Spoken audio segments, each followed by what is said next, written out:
Hello, everybody, it's Datum, and the day has finally come. It's time for us to talk about planar cosmology and deities for the 5e free campaign setting. And what I'm going to do is fill in some of the gaps when it comes to what you would need to actually do world building for D&D 5th edition in a campaign setting that would be as easy to use right out of the box as possible. First of all, I want to thank everybody that's been out there watching my videos so far and going through the process of me learning more about how to produce my videos and bring more content and value to YouTube. So, if you are enjoying this and you still haven't subscribed yet, I recommend that you subscribe, you like the video, you comment, and you share this video to anybody that might find it useful, any of your friends that are dungeon masters, or anybody that's looking to get any more RPG material to help them to figure out what they would want to do in their games. So the first thing that I'm going to talk about is going to be a little bit more generic. This is kind of the framework that I'm going to be using to do a lot of different things when it comes to the content that's going to come in for 5e free. So in a good piece of content, you have three different parts. The first part is the description of something. So these are going to be really the non-mechanical parts of the new piece of content. So they're going to be things that give some flavor and some lore to what's going on, but aren't necessarily a very concrete part of things. The next thing is going to be the mechanical parts of the piece of content. So that is going to be the things that actually change the rules of the game, and you kind of can have a little bit more of a grasp of what kind of impact that is going to have on your game mechanically. The third thing is actually when you're going to the campaign setting level of things instead of the world building level of things, and that is context. So the context in this context is how this piece of content relates to other pieces of content that are in the world. So it's going to have a relationship between different things that are going on in the world. Could be the same thing, could be different things that are influencing this specific aspect of the world. I'm also going to be talking about decisions. So when I say decisions, this is going to be something that is pretty broad, and it's basically when I make a specific decision on why I'm doing something a certain way that doesn't have anything to do with the rules that are as written in the book. It may have a little bit to do with it, as in, like, I might have thought about what was already in the book when I made the decision of what to do, but really, these are the kind of decision points that make the the world and make the campaign setting unique and what it is. With Without having good guidance on how to make these decisions, it can be really hard to go from something that is totally just a concept to actually having something that you could use in your game. So, this is a really complex topic. We're talking about the planar cosmology, and then we're talking about deities, and that also gets into domains for clerics and all the things that kind of go along with the outer planes, and then you have the parallel planes, and then you have the expanses of positive and negative energy at the bottom of the ring of the outer planes, and then you have the outer planes, and it is so much to take in. So there's a lot of description of it in the player's handbook, and then of like the actual structure.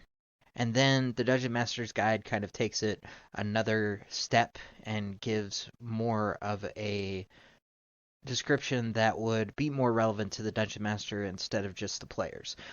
In the Player's Handbook, too, with deities, they really aren't distinguished very much. Like, they give some pantheons from a few different settings in Dungeons and Dragons history, and they also give some historical settings, like public domain, basically, pantheons and from different religions. So where do you go from there? Honestly, for 5e free, where I'm going is I'm going to make this as easy as possible. We're going to have things nice, uniform. There's going to be a single idea, and this comes to the first decision point. So this is a decision I made that there's going to be a deity for each one of the outer planes. There's also the creator god, which is the god of neutrality, and that creator god doesn't actually interact. And I think I talked about this a little bit more yesterday. And that's kind of how I'm setting up my deities to line up with the cosmology to where it is the least confusing that it can be to also give some interesting variety on people's choices when they want to play a paladin, cleric, or any character that has any kind of connection to the deity that they worship. On page 302 of the Player's Handbook, it talks about the alignments that go together with the 16 outer planes. Now, my decision on this was to communicate it in a way that makes sense to me and hopefully isn't confusing to anybody else. So there are the 8 planes that have one alignment associated with them, and those are easy. The ones that have 2 alignments associated with them in the Player's Handbook, what I've done is created a 3-letter trigraph to describe those planes. And basically what it means is if you see one of the axes twice, that means that mechanically you must be that alignment to worship that deity.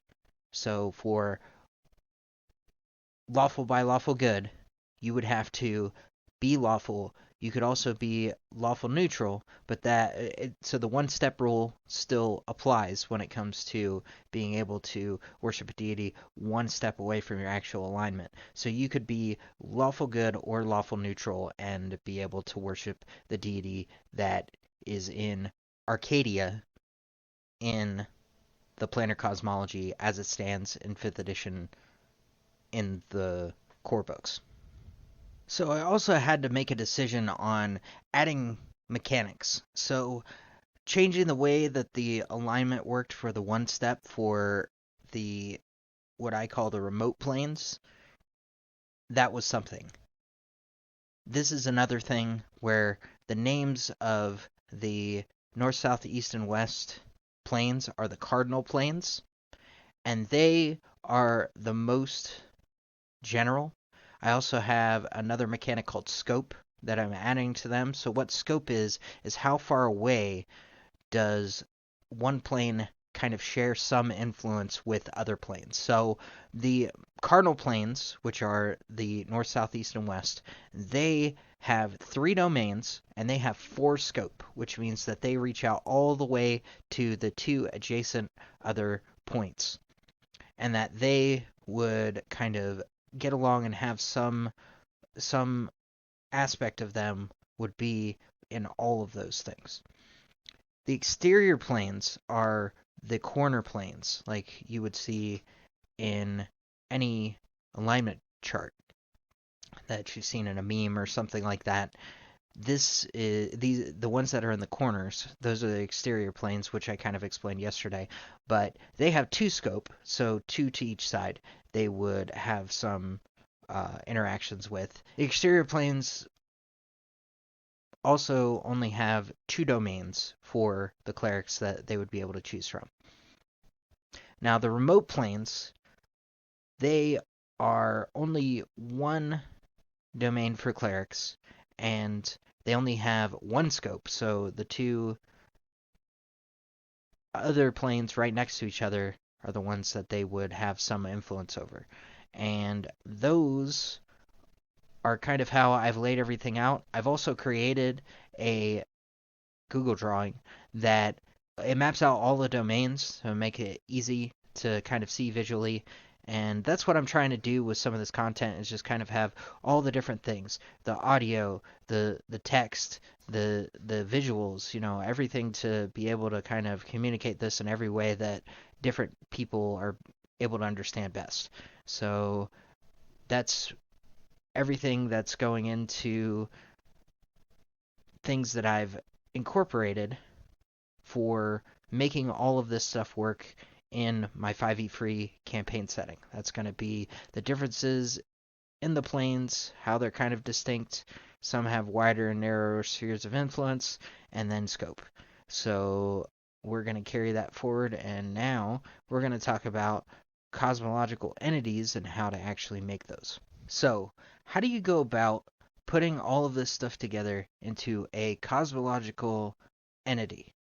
That's how I'm going to refer to it. This encompasses the deity as well as the church that worships the deity and the mechanics that have to do with that deity, and it brings all of those things together. So the important things to have when you are designing this, the descriptive things are going to be, you're going to have a symbol, and you want that to be the symbol that would anybody that was even outside of a certain religion, deity worship, would recognize, if that's a common thing, where people would usually run into that religion. You're also going to want to describe in probably a short paragraph the personality of the deity. Along with that, you're just going to put in what outer plane that they rule over, and if that deity were going to reach out, whether it would be an avatar of itself, you want to describe what that avatar would look like roughly. And also, if that deity sends servants or messengers or somehow tries to communicate in a way that's really right in the face of either a single person or a group of people, that what kind of form would that take? That's all going to be about a paragraph. Then these next two sections are going to be about a paragraph each. So the first section is the tenants. And so these are going to be the things that, if you embody these things, that you are going to be making your deity happy. You're going to be pleasing your god. Then you have a paragraph about traditions. So this is going to be kind of quickly how the church is organized, what kind of festivals and traditional things like symbols and if there's any kind of crafts or any kind of things that are really associated in the physical world with the god or the deity, that is what you're going to put in for the traditions. After that, you're going to have the mechanics are going to be laid out. So you're going to want to describe the deity's outer plane effect. So if anything was actually to go to the outer plane, what would there be that would put that outer plane, like what's the overall effect that would be affecting people that went there? Then you're also going to want to put in the domains that any clerics that are worshiping that deity would actually be able to have access to. The next layer is only really going to be there if you've gotten to the point where you're using this for a campaign setting. Because this is context, and you're only going to have context if you've actually slotted in this deity into a game. So when you get to that point, you would put in about a paragraph of context.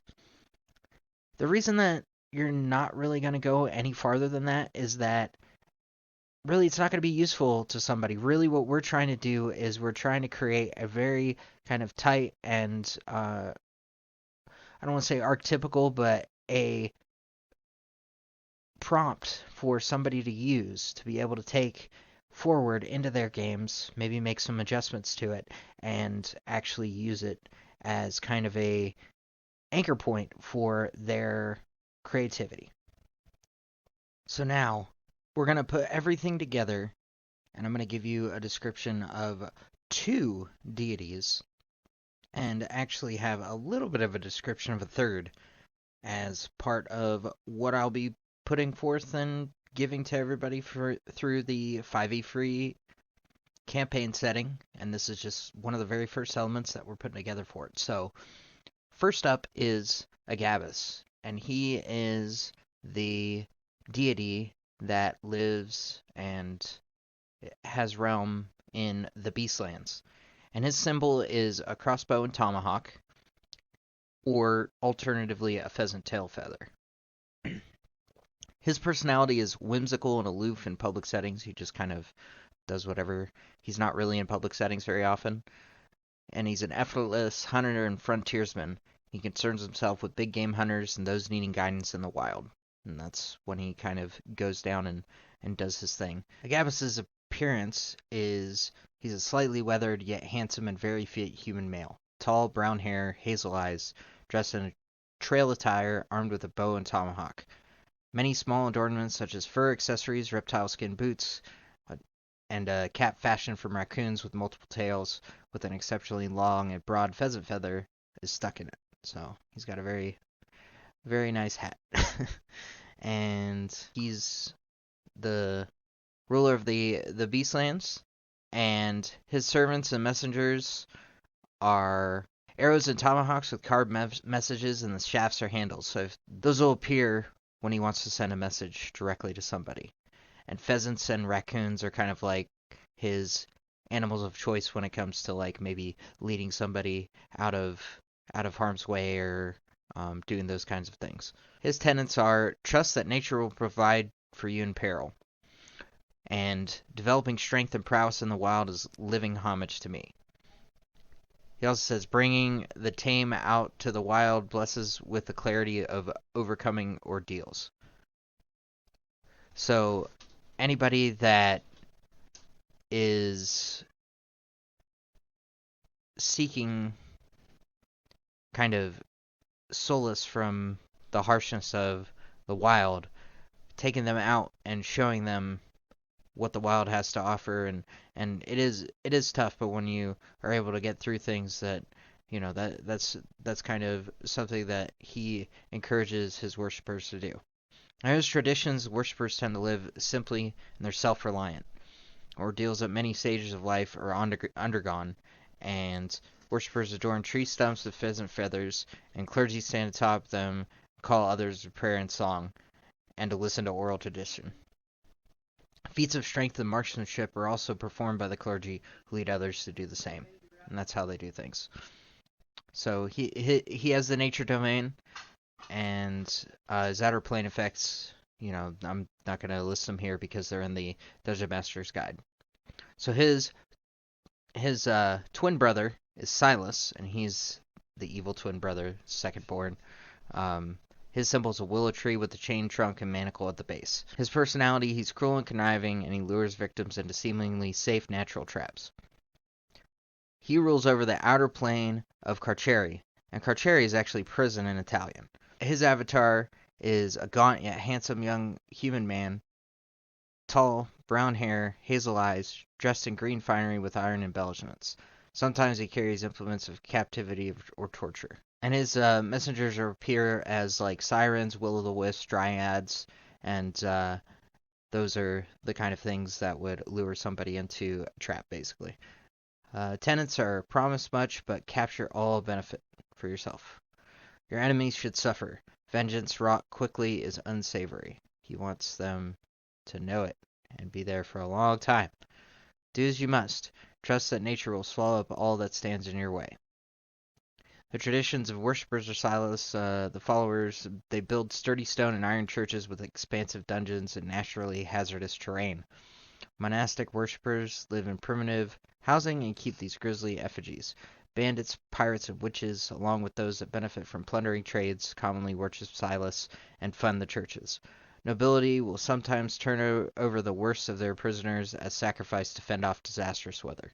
This is another nature domain, and really the context here is that Abagus and Silas are identical twins. They're born from Domino, who is actually the god of Limbo, which is the chaotic neutral outer plane.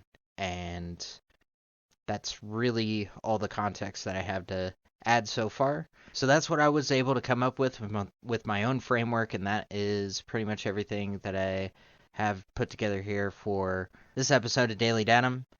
And this took a lot of work outside of the video, so please like, subscribe, hit the bell, and comment on the video and let me know what you think about the deities that have come out of this framework. And if you come up with anything, I'm also going to have a document that'll have the template, and it's going to be very basic at the beginning, but I'm hoping to kind of update these things as I go. They're kind of living documents, and hopefully bring as much value as I can to you guys. I'll be doing a second pass on all of the deities and kind of putting them all in and all their descriptions to flesh out 5e free once we go through all the holes that I can find that need some content put into them for there to be an easy campaign setting for you and any other DMs that you might want to share this video with. So this has been Daily Datum, and this was really awesome. I hope you guys enjoy this, and I will see you tomorrow.